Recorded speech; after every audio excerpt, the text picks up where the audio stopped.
Friends, कैसे हैं। जैसा कि हम लोगों ने पिछली क्लास में पढ़ा था, संविधान के वर्गीकरण, संविधान क्या होते हैं, किस प्रकार से होते हैं, और इसी की अगली कड़ी में हम लोग नेक्स्ट क्लास में हम लोग पढ़ेंगे कि संविधान किस प्रकार से होते हैं। तो इस समय हम पढ़ेंगे लिखित और अलिखित संविधान में। इसके बाद हम लोग देखेंगे एकात्मक संविधान क्या होता है, संघात्मक संविधान क्या होता है, एकात्मक के क्या फायदे हैं, क्या नुकसान हैं, एकात्मक के क्या लक्षण हैं, संघात्मक के क्या फायदे हैं, क्या नुकसान है, संघात्मक के क्या लक्षण हैं, और संघात्मक संविधान की क्या कमियां होती हैं। इन सब पे हम लोग बात करेंगे। और भारत का संविधान क्या है, क्या भारत का संविधान एकात्मक है या भारत का संविधान संघात्मक है, आप लोग कमेंट करके हमको बताइए। तो संघात्मक है तो क्यों, और संघात्मक नहीं है तो क्यों, क्या एकात्मक है या नहीं है, आप लोग कमेंट करके बताइएगा।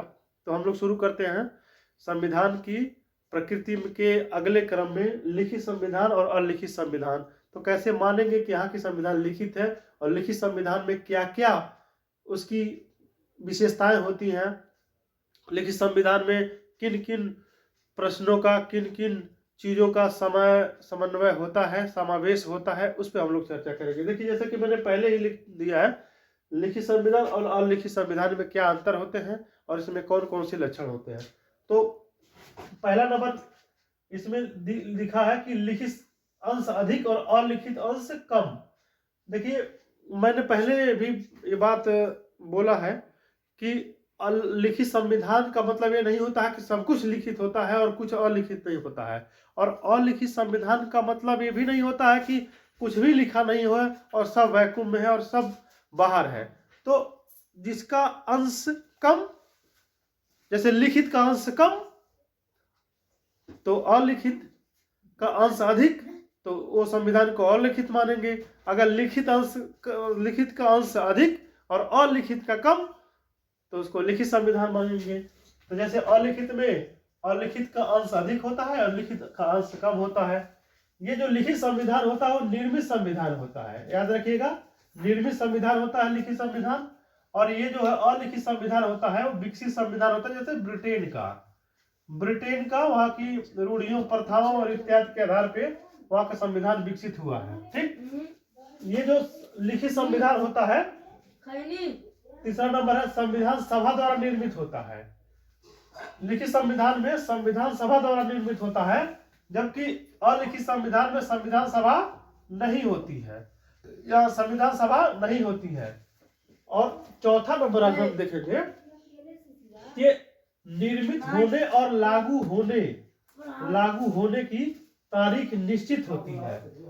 इसमें जो है, देखिए, कोई भी संविधान हो, जैसे अमेरिका का संविधान है, भारत का संविधान निर्मित होने और लागू होने की समय होती है। जैसे 26 नवंबर 1949 को भारत का संविधान को अंगीकृत, आत्मार्पित और अधिनियमित किया गया था, जबकि 26 जनवरी 1950 से यह संविधान लागू हुआ था। तो इसमें क्या लिखा है मैंने कि निर्मित होने और लागू होने की तारीख निश्चित होती है, लेकिन इसमें जो है अलिखित में ऐसी कोई भी बात नहीं होती है। इसका नहीं पता चल पाता है कि ब्रिटेन का संविधान कब लागू हुआ। आपने कभी सुना है कि ब्रिटेन का संविधान कब लागू हुआ? क्योंकि वहाँ लिखित संविधान नहीं है, पता नहीं कब से लागू हुआ है, तो कोई दस्तावेज में कोई जिक्र ही नहीं है। ठीक, अब ये देखिए, ये पांचवा नंबर, राज्य व्यवस्था के प्रकृति के सभी विकल्प पाए जाते हैं। अगर लिखित संविधान है तो उसमें एकात्मक भी हो सकता है, संघात्मक भी हो सकता है और अर्धसंघात्मक हो सकता है। यानी लिखित संविधान में सारे गुण पाए जाएंगे, एकात्मक भी हो सकता है, संघात्मक भी हो सकता है और अर्धसंघात्मक हो सकता है। लेकिन अलिखित संविधान में प्रायः राज्य व्यवस्था की प्रकृति केवल एकात्मक होती है, यानी एक राज्य और एक सरकार होता है। जैसा कि हम पहले भी बता चुके हैं कि अगर एकात्मक अलिखित संविधान में एक राज्य और अनेक सरकार होंगे तो शक्ति का, कौन शक्ति किसके पास रहेगी, कौन सी शक्ति किसके पास नहीं रहेगी, इसमें बड़ा मतभेद हो जाएगा। तो राज्यों में और केंद्र में बहुत ही क्लेश उत्पन्न होगा, और एक दूसरे से हमेशा टकराते रहेंगे, मनमुटाव होता रहेगा। इसीलिए हमेशा जो है ये जो अलिखित संविधान में एकात्मक प्रकृति होती है, नेचर। ठीक, अब देखिए न्यायपालिका की शक्तियां कार्यपालिका और विधायिका की शक्तियों की तुलना में अधिक होती है। जो लिखित संविधान होता है, न्यायपालिका की शक्तियां जो है कार्यपालिका और विधायिका की शक्तियों की तुलना में अधिक होता है, क्योंकि जब जब दो राज्यों के बीच, केंद्र और राज्यों के बीच जब जब कंट्राडिक्शन होता है, आपसी टकराव होता है, तो न्यायपालिका अपनी प्रभावी भूमिका निभाती है। क्योंकि जानते हैं कि दो लोगों के बीच में जब अधिक टकराहट होती है तो तीसरा करके उसका मामला सॉल्व करता है, फैसला करता है और वो डोमिनेट कर जाता है। ये लिखित संविधान की ये विशेषताएं हैं कि न्यायपालिका की जो शक्तियां हैं वो कार्यपालिका और विधायिका की शक्तियों की तुलना में अधिक होती है। लेकिन अलिखित संविधान में ऐसा नहीं होता है। न्यायपालिका के पास सीमित शक्ति होती है और विधायिका के पास अधिक शक्ति होती है। इसका एग्जाम्पल अगर मैं बताऊं तो ब्रिटेन का संविधान है। ब्रिटेन में जो है, ब्रिटेन में क्या स्थिति है कि वहां की पार्लियामेंट कोई विधि बनाती है तो उसको जो है हाउस ऑफ लॉर्ड्स जो है, और या यूं कहिए कि सुप्रीम कोर्ट वहां का जो है उसको नल एंड वाइड या वाइड घोषित नहीं कर सकता है। यानी ब्रिटेन की जो संसद है वो सर्वोच्च है, ब्रिटेन की संसद सर्वोच्च होती है। अब देखिए एक पॉइंट अगर हम और देखें तो यहाँ पे संसद सर्वोच्च होती है। अगर यहाँ लिखा जाए संसद सर्वोच्च, ब्रिटेन की बात कर रहा हूं, सर्वोच्च है। अगर कोई भी कानून ब्रिटेन की संसद बनाती है तो वहां का हाउस ऑफ लॉर्ड्स कहिए या सुप्रीम कोर्ट कहिए, वह इस विधि को असंवैधानिक, नल एंड वाइड घोषित नहीं कर सकता है। लेकिन यहाँ पे जो लिखित संविधान के जहाँ पे होती है वहां पे कोई भी न्यायालय संविधान के आधार पे संविधान के अगर कोई भी विधि या कोई भी कानून संविधान का उल्लंघन करता है, संविधान की अवहेलना करता है, तो उसके नल एंड वाइड घोषित कर सकता है, इसमें घोषित नहीं कर सकता है। तो ये होती है लिखित संविधान और अलिखित संविधान में अंतर। ठीक, अब इसके बाद हम लोग पढ़ेंगे एकात्मक संविधान और संघात्मक संविधान। देखिए संघ की जो अवधारणा है वो बहुत ही विस्तृत है। ठीक, एकात्मक संविधान मतलब उसमें एकात्मक संविधान क्या होती है कि एक ही स्टेट कहिए या राज्य कहिए, वहाँ की अन्य सरकारें नहीं होती हैं, अगर होती भी हैं तो सारी शक्तियाँ केंद्र के पास होती हैं। और दूसरी बात, उसमें एकल नागरिकता होती है, एक सुप्रीम कोर्ट होता है और उसके अंतर्गत अधीनस्थ न्यायालय होते हैं। एकात्मक संविधान का अगर हम फायदे देखें तो एकात्मक संविधान में जो छोटे राज्य हैं, छोटे एरिया वाले देश हैं, उसके लिए बहुत ही उपयोगी होती है।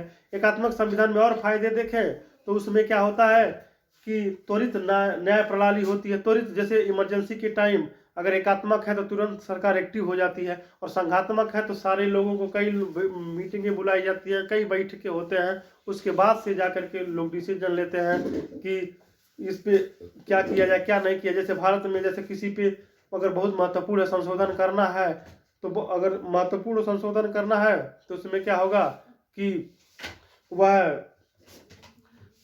50% राज्यों का अनुसमर्थन जरूरी है। अगर कहीं 50% राज्य का अनुसमर्थन नहीं कर सकते हैं तो बहुत ही महत्वपूर्ण काम जो होते हैं वो नहीं हो सकते हैं। तो इसीलिए एकात्मक संविधान का जो लक्षण है, लेकिन इसमें कमियां भी होती हैं। जैसे इसका बहुत सारे लोग प्रतिनिधित्व नहीं पा सकते हैं, बहुत सीमित सरकारें होती हैं, जन जन तक नहीं पहुंचाती हैं, लोकतंत्र की कमी होती है। जैसे संघात्मक संविधान में अगर मैं बताऊं तो केंद्र की भी सरकार होती है, राज्य की सरकारें होती हैं। तो भारत में 3 लेयर गवर्नमेंट है, यहाँ तक कि नगर पालिका और ग्राम पंचायतों की सरकार है। 3 फेज ऑफ गवर्नमेंट है, 3 लेयर ऑफ द गवर्नमेंट है। तो एकात्मक संविधान में तो हम लोग एकात्मक संविधान के क्या होते हैं, उसके लक्षण क्या है, उसके फायदे क्या हैं और उसके नुकसान क्या है, इस पे हम लोग अब चर्चा करेंगे। एकात्मक सरकार, एकात्मक सरकार में अगर हम देखेंगे कि एकात्मक सरकार क्या क्या लक्षण होते हैं, तो जैसे पहले मैंने बताया था, एकात्मक सरकार में एक राज्य होता है और एक सरकारें होती हैं। उसमें राज्य सरकारें नहीं होती हैं, न ही शक्तियों का पृथक्करण होता है। सभी शक्तियां उसी सरकार के पास रहती हैं। एक ही जो राज्य होता है, एक ही सरकार होता है, और सारी शक्तियां जो होती हैं उसी सरकार के पास में होती हैं। नीति निर्माण, कानून निर्माण एवं लागू करना उसी सरकार के पास ही रहता है, एक ही सरकार के पास रहता है। ठीक। केंद्र और राज्य के मध्य शक्तियों का बंटवारा नहीं होता है। केंद्र और राज्य, एकात्मक सरकार में केंद्र और राज्य के मध्य शक्तियों का बंटवारा नहीं होता है। ठीक। संविधान लिखित होना अनिवार्य नहीं है। देखिए, एकात्मक सरकार में संविधान लिखित होना अनिवार्य नहीं है, लिखित भी हो सकता है और अलिखित भी हो सकता है। ये होता है एकात्मक सरकार के लक्षण है। ठीक। इसकी विशेषताएं क्या हैं और इसके लाभ क्या हैं? देखिए, पहले निर्णयन तीव्र होता है। निर्णयन तीव्र यानी जैसे कोई राष्ट्रीय महत्व के कोई ऐसे मामले हैं, कोई ऐसी इमरजेंसी आ गई, कोई ऐसी समस्या आ गई, तो एकात्मक सरकार तुरंत एक्टिव हो जाता है और तुरंत निर्णय लेने के लिए सक्षम होता है, क्योंकि किसी अन्य बॉडी से और किसी अन्य अथॉरिटी से उसको पूछने, राय लेने, जानकारी लेने और उनका अनुसमर्थन करने के लिए आवश्यकता नहीं होता, जैसा कि संघात्मक में होता है। जैसे ऐसे कोई बहुत महत्वपूर्ण निर्णय है जो संविधान में लिखे कि राज्यों का 50% अनुसमर्थन आवश्यक है, तो राज्यों का अनुसमर्थन लेने के लिए बड़ी समय लग जाता है। कहीं कहीं तो अनुसमर्थन मिलता ही नहीं है, राज्य एग्री ही नहीं करते हैं। जैसे आप one nation one judicial system में अब देखा जाए तो अभी कुछ दिन पहले केंद्र सरकार ने अनुमोदन मांगा था, बहुत सारे हाई कोर्ट ने और बहुत सारी राज्य सरकारों ने सहमत ही नहीं हो रहे हैं कि इंडियन जुडिशियल सिस्टम को लाया जाए। कई अपने अलग अलग, कोई क्षेत्रीय भाषा का तो कोई क्षेत्रीय संस्कृति का हवाला दे करके उसे हटा दे रहा है, कह रहा है कि इंडियन जुडिशियल सिस्टम नहीं होगा। अब यही समस्या है। अगर एक सरकार होती तो तुरंत अपना लिखती, कहती कि इंडियन जुडिशियल सिस्टम होगा, अब केंद्र के पास रहेगी। लेकिन इस समय पेच फंसा हुआ है, बहुत सारी कमियां होती हैं, लेकिन और एकात्मक सरकार में लाभ होते हैं। ठीक। पूरे देश के लिए एक समान नीति और कानून होता है। एकात्मक सरकार पूरे देश के लिए एक समान नीति और कानून लगाता है, बल्कि संघात्मक सरकार में देखें तो राज्यों का अलग कानून वहाँ का होगा, कहीं ये कानून होगा, कहीं लागू होगा, कहीं लागू नहीं होगा। अब जैसे एनआरसी है तो असम में लागू है और अन्य में नहीं लागू है। जैसे ये 2 बच्चों वाला जनसंख्या नियंत्रण बिल उत्तर प्रदेश में आया, अन्य प्रदेशों में नहीं आया। तो अलग अलग काल, परिस्थितियों और वहाँ के स्थानीय परिवेश के आधार पर अलग अलग कानून होते हैं। ठीक। आपातकालीन के लिए सबसे बेहतर होती है, जैसा कि मैंने बताया, कम खर्चीली होती है, छोटा आकार होता है सरकारों का, बहुत सारे मंत्री, बहुत सारे अन्य सरकारें नहीं होती है, छोटा आकार होता है, कम खर्चीली होती है। और केंद्र और राज्य के बीच में विवाद बहुत कम होते हैं। अभी कहो जब केंद्र राज्य रहता ही नहीं तो विवाद कहाँ से होते हैं? वही जो राज्य भी रहते हैं छोटे छोटे, तो उसको इतनी कम शक्तियाँ देते हैं तो उसी के ऊपर निर्भर रहते हैं, तो विवाद की भावनाएं भी नहीं होती हैं। एकल नागरिकता होती है। एकल नागरिकता में एकल नागरिकता, आप चाहे कहीं भी रहिए वहीं के आप नागरिक रहेंगे। जैसे भारत में संघात्मक होते हुए भारत के संविधान निर्माताओं ने एकल नागरिकता अपनाया। एकल नागरिकता से क्या होता है कि देशभक्ति की भावना आएंगी। अच्छा, मणिपुर का रहेगा तो कहाँ का रहेगा? मणिपुर के हैं।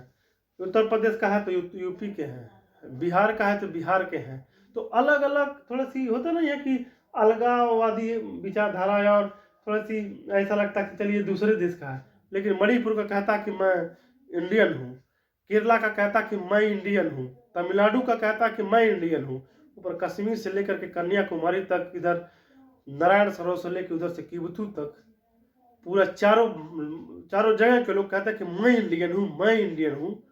तब यहाँ देशभक्ति की भावनाएं जागृत होती हैं और देश की अखंडता और एकता के लिए हर व्यक्ति के सीने में देशभक्ति की भावना होना बहुत जरूरी है, बहुत आवश्यकता है।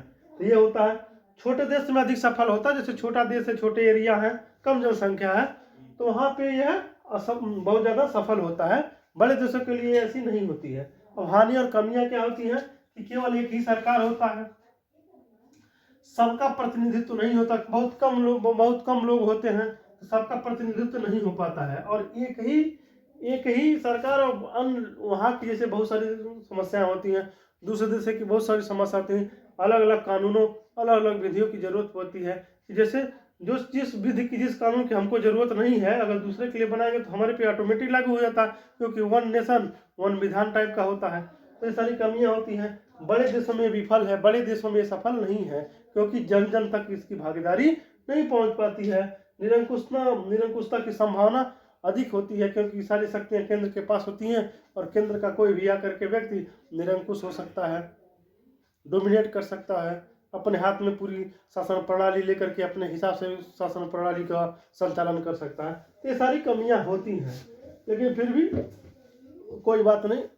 अब हम लोग देखेंगे संघात्मक सरकार की अवधारणाएं किसने दी, कौन कौन से विद्वान क्या क्या कहते हैं कि संघात्मक सरकार क्या होती है, क्या नहीं होती है, संघात्मक क्या होती है, अर्धसंघात्मक क्या होती है, संघात्मक के लक्षण क्या होते हैं, एकात्मकता कब आती है। इन सब मुद्दों पे हम लोग अब चर्चा करेंगे और विस्तृत में चर्चा करेंगे। और आप सभी लोग जितना मैं यहाँ पे लिखा हूँ, आप लोग एक एक करके उसको मेरे साथ पढ़ते जाइए और लिखते जाइए। और बाकी आगे हम देखते हैं कि क्या होता है संघात्मक सरकार। हम लोगों ने एकात्मक देखा, अब हम लोग देखेंगे संघात्मक संविधान। अब देखिए संघात्मक संविधान क्या होता है, संघवाद क्या होता है, फेडरलिज्म क्या होता है। इसमें एकात्मक संविधान में जैसा कि मैंने बताया था कि एक सरकार होती है और एक ही गवर्नमेंट होता है, फिर उसके बाद से एक सरकार एक गवर्नमेंट होती है, एकल न्यायपालिका होती है, और उसके बाद में बहुत सारी ऐसी चीजें होती हैं जो एकात्मक को परिलक्षित करती हैं। जैसे एक एकल नागरिकता होती है, एकात्मक संविधान में एक नागरिकता होता है, संघात्मक में संघ की नागरिकता भी होती है और राज्यों की भी नागरिकता होती है। लेकिन भारत के परिप्रेक्ष्य में अलग चीजें हैं कि भारत ने क्या अपनाया क्या नहीं अपनाया, उसके बारे में हम बहुत विस्तृत में चर्चा करेंगे।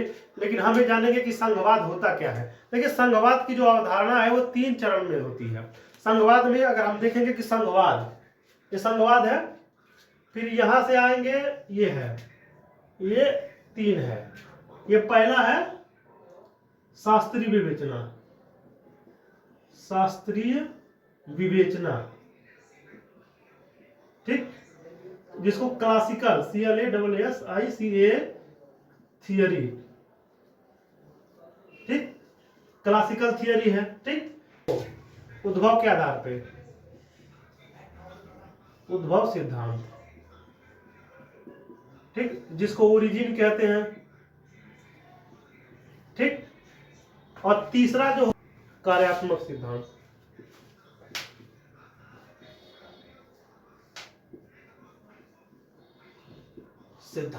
ठीक, ये 3 है। आप ऐसे संघवाद बना करके शास्त्रीय विवेचना, उद्भव का सिद्धांत और एक कार्यात्मक सिद्धांत आप लोग लिखेंगे, ठीक, थियरी,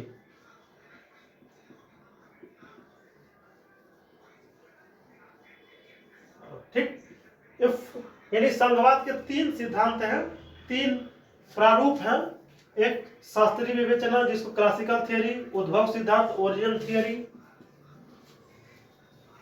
ठीक, और एक कार्यात्मक सिद्धांत। तो हम लोग एक एक करके एक एक सिद्धांत का देखेंगे कि कार्यात्मक सिद्धांत के प्रतिपादक कौन कौन है, उसके समर्थक कौन है, और कार्यात्मक सिद्धांत जो होता है वो किस चीज का समर्थन करता है, क्या होता है कार्यात्मक सिद्धांत, ठीक। पहली नंबर पर शास्त्रीय सिद्धांत,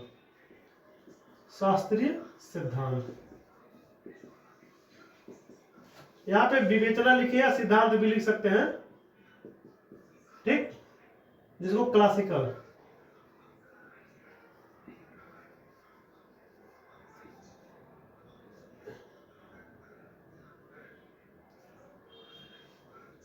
अब इस शास्त्रीय सिद्धांत होता क्या है, इसके क्या मूल है, इसको क्या माना गया कि वास्तव में शास्त्रीय सिद्धांत क्या है, किस चीज का समर्थन करता है। अब देखिए शास्त्रीय, पहला हम स्टार्ट करेंगे शास्त्रीय विवेचना। शास्त्रीय विवेचना या शास्त्रीय सिद्धांत में इसमें इस प्रश्न का उत्तर ढूंढते हैं कि वास्तव में संघवाद है क्या चीज, संघवाद क्या है। अब संघवाद क्या है, इस प्रश्न का उत्तर हम लोग ढूंढेंगे शास्त्रीय विवेचना में। इसके सिद्धांत के प्रमुख समर्थक हैं डायसी, केसी वियर, रॉबर्ट गॉरेन, ब्राइसी और हैरिसन। अब इन्होंने, इन सभी ने एक एक करके परिभाषा दिया है कि डायसी महोदय ने क्या कहा, केसी वियर ने क्या कहा है, रॉबर्ट गॉरेन ने क्या कहा है, ब्राइसी ने क्या कहा है और हैरिसन ने क्या कहा है। एक एक कर... रॉबर्ट गॉरेन, इन्होंने परिभाषा दिया कि सरकार का ऐसा स्वरूप, संघवाद का परिभाषा इन्होंने दिया कि सरकार का ऐसा स्वरूप जिसमें संप्रभुता या राजनीतिक शक्ति का संघ एवं स्थानीय सरकार के मध्य विभाजन होता है। इन्होंने कहा, क्या कहा कि रॉबर्ट गॉरेन ने इसकी परिभाषा दी, इन्होंने कहा कि सरकार का ऐसा स्वरूप जिसमें संप्रभुता या राजनीतिक शक्ति का संघ या स्थानीय सरकार के मध्य में विभाजन होता है। इन्होंने इस शास्त्रीय सिद्धांत के अंतर्गत ये कहा कि संघवाद क्या है। उसके उत्तर में बोला कि सरकार का ऐसा स्वरूप जिसमें संप्रभुता या राजनीतिक शक्ति का संघ एवं स्थानीय सरकार के मध्य विभाजन होता है। अब इनकी आलोचना की जाती है कि संप्रभुता विभाजन योग्य नहीं होता। वास्तव में संप्रभुता विभाजन योग्य नहीं होता। आपने अगर ऑस्ट्रेलिया की संप्रभुता के बारे में सुना होगा कि संप्रभु कौन होता है, संप्रभुता क्या होती है, उसके बारे में पूरा क्लास लिया जाएगा। तो संप्रभुता का विभाजन नहीं होता है। फिर दूसरा देखेंगे ब्राइसी की जो पुस्तक है अमेरिकन कॉमनवेल्थ में ब्राइसी ने परिभाषा दिया है, कहा कि संघवाद जो है एक फैक्ट्री की तरह है। संघवाद जो है एक फैक्ट्री की तरह है, होता है जिसमें केंद्र और राज्य दो मशीनें हैं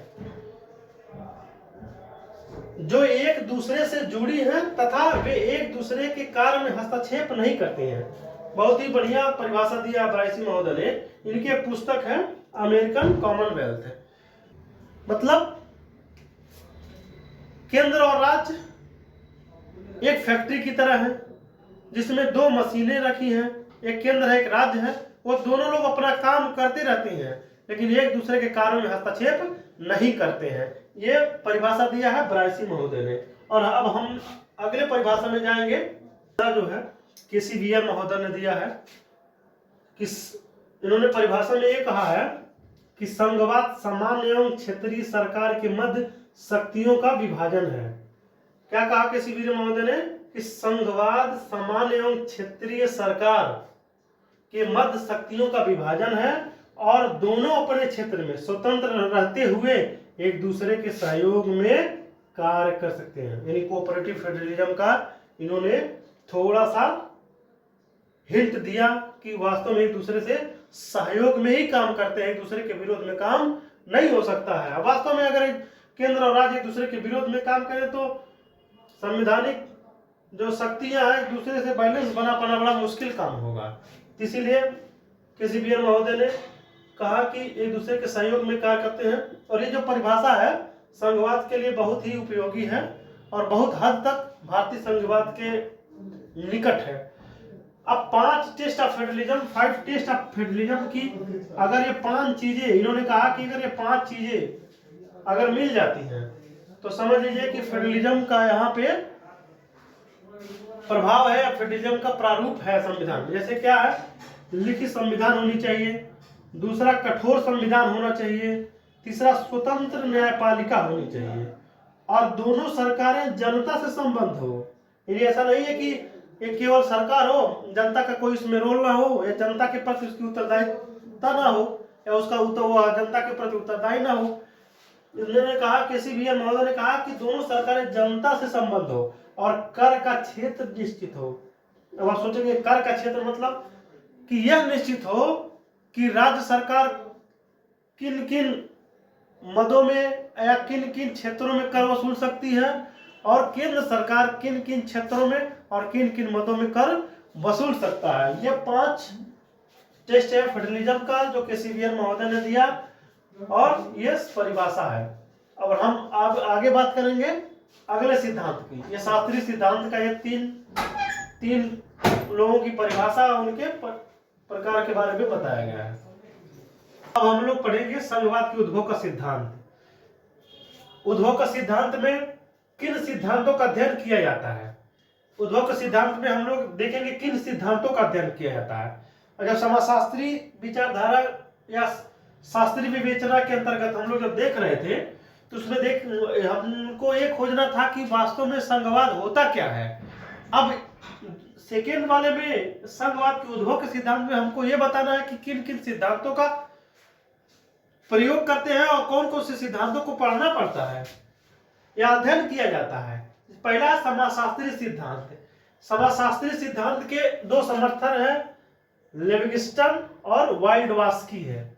लेविग्स्टन है और वाइल्डवास्की है। अब समाजशास्त्रीय सिद्धांत का मतलब ये है कि कई सारी ऐसी विधियां होती हैं कि जो अलग अलग तरीके की होती हैं और यूनिटी इन डाइवर्सिटी यानी अनेकता में एकता होता है।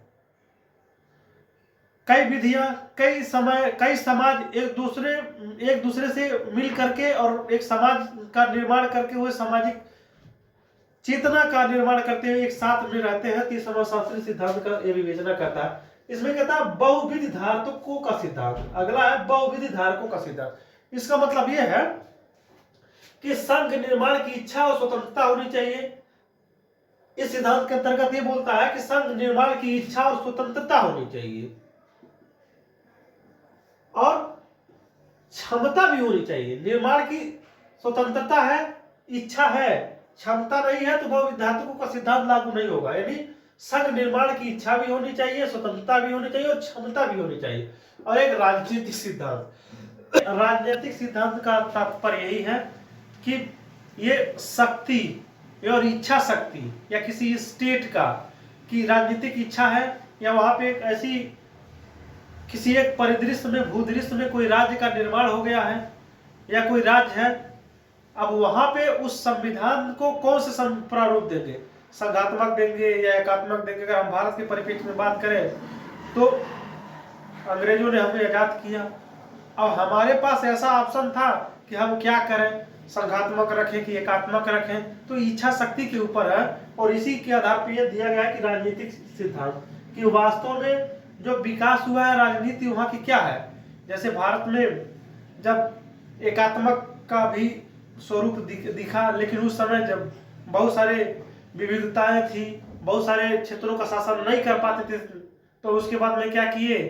अब आपको याद होगा 1935 का अधिनियम, 1919 का अधिनियम, इन अधिनियमों में साफ साफ परिलक्षित होता है कि संघवाद भारत के लिए बहुत जरूरी है। एकात्मकता भारत में उतनी अच्छी तरीके से नहीं हो सकती है, एकात्मक सरकार नहीं हो सकती। ये राजनीतिक परिदृश्य का सिद्धांत है कि वास्तव में राजनीति के आधार पे, वहां की राजनीतिक इच्छा शक्ति के आधार पे संघवाद का किस प्रकार से निर्माण करें, ये भारत। अगला है संघवाद का कार्यात्मक सिद्धांत। अब इसका क्या है, अब इस सिद्धांत के अंतर्गत इसका अध्ययन नहीं करते हैं कि संघवाद क्या है और उसका अर्थ क्या है, बल्कि संघवाद के कार्यात्मक सिद्धांत का अध्ययन हम इसलिए करते हैं कि यह कार्य कैसे करता है, यह कार्य कैसे करता है। इसके प्रमुख समर्थक है R.L. वाट। और संघ एवं राज्य सरकारें एक दूसरे के सहयोग से कार्य करती है।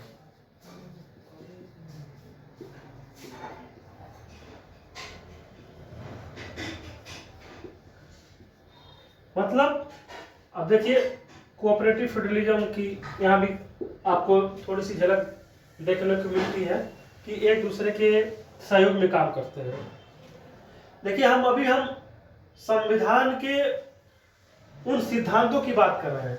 हम अभी भारतीय संविधान पे नहीं आए हैं। इसके बाद हमारा टॉपिक स्टार्ट होगा कि भारतीय संविधान का ऐतिहासिक विकास, जो संविधान की यात्रा है 1600 के चार्टर से लेकर के 1935 के बाद से भारत शासन अधिनियम 1946-47 तक हम लोग पहुंचेंगे एक एक करके कि कौन से कैसे किस किस का विकास हुआ, के राज्यों का में कौन से विकास हुआ, न्यायपालिका कैसे आई, कार्यपालिका का निर्माण कैसे हुआ, विधायिका का निर्माण कैसे हुआ, वीटो शक्ति किस प्रकार से आई, एक एक करके किन किन अधिनियमों में और किस प्रकार से भारतीय संविधान का विकास हुआ, एक एक करके हम लोग चर्चा करेंगे, विस्तृत चर्चा करेंगे।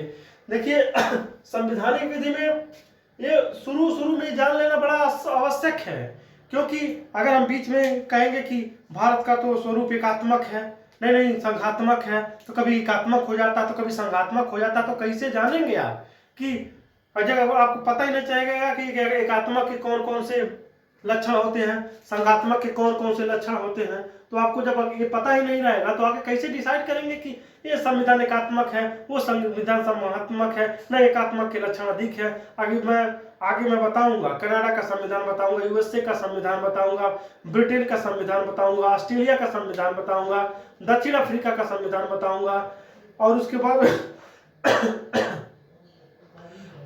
बाद मैं श्रीलंका का संविधान बताऊंगा, और इन संविधानों में से भारत ने क्या लिया, क्या भारत ने दिया, इस सारी चीजों पे हम चर्चा करेंगे एक एक करके। अब ये हो गया कि संविधान का संघवाद का उद्भव विकास। अब ये बताएंगे संविधान के संघवाद कहते किसे हैं, संघवाद की आवश्यकता तो क्या है, संघवाद क्या है, संघवाद से क्या फायदे हैं, संघवाद से क्या नुकसान है, इन सब बिंदुओं पे हम चर्चा करेंगे। अब हम देखेंगे कि संघवाद होता क्या है, संघात्मक सरकार के क्या क्या लक्षण है।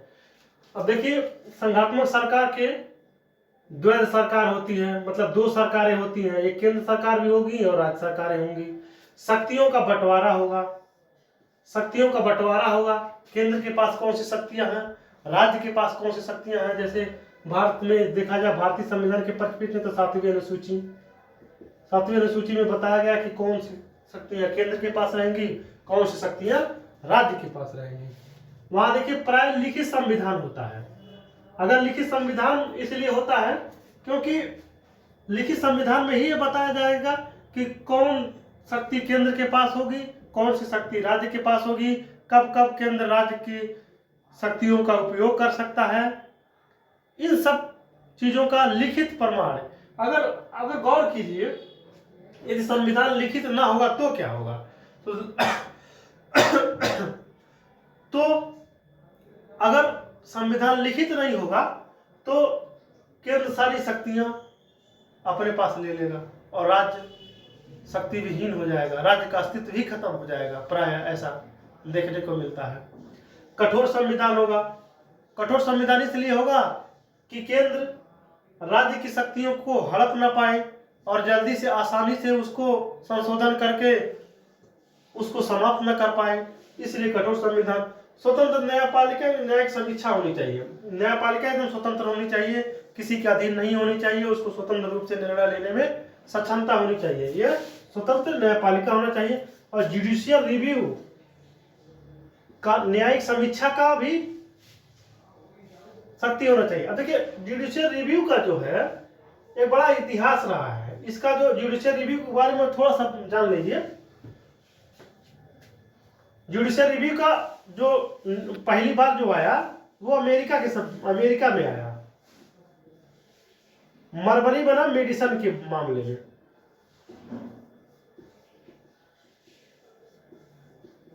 मेडिसन के मामले में आया और जस्टिस मार्शल ने, न्यायाधिपति मार्शल ने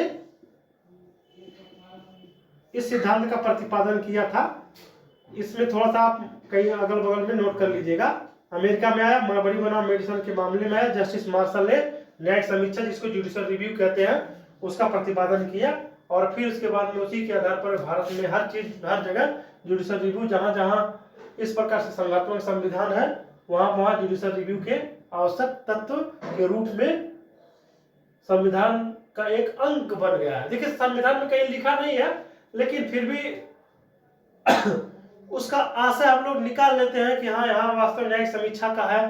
जैसे 13 में है, 226 में मान लेते हैं, 227 में, तो न्यायिक समीक्षा के आधार पे उसको इसका संघवाद का एक भी आवश्यक तत्व है। इसमें संविधान जो होता है सर्वोच्च होना चाहिए, संविधान ही सर्वोच्च होता है और कोई सर्वोच्च नहीं है, संविधान ही सर्वोच्च होता है संघवाद में। और एकात्मक में संविधान सर्वोच्च नहीं होता है। एकात्मक में अगर एग्जाम्पल के तौर पर देखा जाए तो एकात्मक सरकारें अब सरकार के ऊपर है कैसा बनाए ना बनाए, क्या करे क्या नहीं करे, उसी हिसाब से देखती है। तो ये संविधान सर्वोच्च होता है।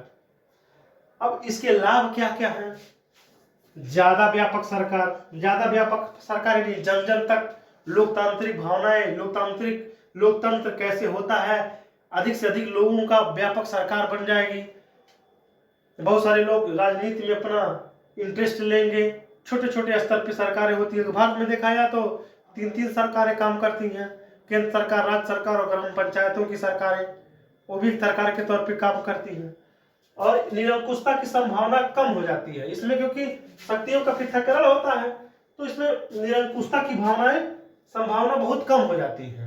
तो भारत में देखिए किनको निरंकुश हो सकता है तो बड़ा मुश्किल काम है, क्योंकि एक ने एक दूसरे पे उस पर कमांड किया गया। भारतीय संविधान निर्माताओं ने इतना बढ़िया संविधान बनाया है, इतने अच्छे तरीके से संविधान बनाया है कि निरंकुश होने की बहुत ही कम संभावना है। ठीक, अब इसमें कमियां यह है कि निर्णय में विलंब। जैसे मान लीजिए कोई बहुत बड़ी किसी कानून की जरूरत है या किसी ऐसे निर्णय लेने की जरूरत आपातकालीन परिस्थितियों में, तो कई ऐसे प्रावधान होते हैं कि बहुत बड़ी सरकारें, सबका निर्णय, सबकी सहमति लेना, उस पर अपना विचार प्रकट करना, तो बहुत सारा एक दूसरे से वेरिएशन हो जाता है, बड़ा समय। अब दोहरी नागरिकता देखिए, सामान्यतः जो संघात्मक सरकार में दोहरी नागरिकता होती है, एक राज्य की नागरिकता होती है और एक केंद्र की नागरिकता होती है। तो आप कहेंगे कि ये तो भारत तो संघात्मक संविधान है, तो भारत में तो एक नागरिकता है। तो भारत के संविधान निर्माण करने वालों ने उसको इसमें रखा है कि भारतीय संविधान में की एकल नागरिकता होगी। अगर अमेरिका में देखा जाए तो अमेरिका में राज्यों की अलग नागरिकता है और संघ की अलग नागरिकता, दो नागरिकता है अमेरिका में। अब केंद्र राज्य का विवाद, ये तो बहुत ही अब केस के माध्यम से जब हम केंद्र राज्य संबंध पढ़ाएंगे तो इसमें देखेंगे हमेशा विवाद होता रहता है। बहुत विवाद की राज्यों में विवाद होता है, केंद्र राज्यों में विवाद होता है। तो कहता कि केंद्र ने कभी फंड नहीं दिया, कहता पानी रोक लिया, तो कहता कि पानी अधिक हमारे राज्य को नहीं दिया, तो बहुत सारा विवाद होता है। कभी कभी तो जब विरोधी सरकारें बन जाती हैं, विरोधी सरकारें मीन्स मान लीजिए केंद्र में कांग्रेस है, राज्यों में बीजेपी है, अन्य राज्यों में दूसरी है, उन दूसरे में थोड़ा सा कोऑपरेशन की भावना बहुत कम हो जाती है, एक दूसरे से सहयोग से काम नहीं कर पाते हैं। तो ये होती है न्यायपालिका। इसमें न्यायपालिका बहुत ज्यादा शक्तिशाली हो जाती है। अब न्यायपालिका शक्तिशाली हो जाती है तो क्या मतलब, देखिए न्यायपालिका का काम होता है न्याय का प्रदान करना, लेकिन कभी कभी न्यायपालिका कार्यपालिकों में भी हस्तक्षेप कर देती है। आपने सुना होगा जुडिशियल एक्टिविटीजम, न्यायिक सक्रियतावाद, उसको भी हम बताएंगे। जब न्यायपालिका पढ़ाया जाएगा तो उसको भी वहां पे बताएंगे कि जुडिशियल एक्टिविटीजम के माध्यम से न्यायपालिका कार्यपालिका और विधायी शक्तियों में बहुत हस्तक्षेप करती है और ये बहुत खर्चीली होती है, क्योंकि आप खर्चीली आप जानते हैं चुनाव में कितना खर्चा होता है। केंद्र का चुनाव कराइए, राज्य सरकारों की चुनाव करिए, बार बार चुनाव। मुझे अगर मैं भारत के परिप्रेक्ष्य में देख लूं तो भारत जो है चुनाव का देश हो गया है। 1 साल 1.5 साल नहीं बीतता वहां चुनाव, कभी यहाँ चुनाव ही चुनाव। इतना ज्यादा भारत सरकार का पैसा खर्च होता है कि क्या बताया जाए। अब इस पे थोड़ी सी पहल ये हुई है कि चर्चाएं अभी चल रही है कि 1 नेशन 1 चुनाव, एक ही बार राज्य सरकारों को और केंद्र सरकार को एक ही बार चुन लिया जाए तो बहुत बढ़िया रहेगा। तो इस पे अभी डिबेट का विषय है।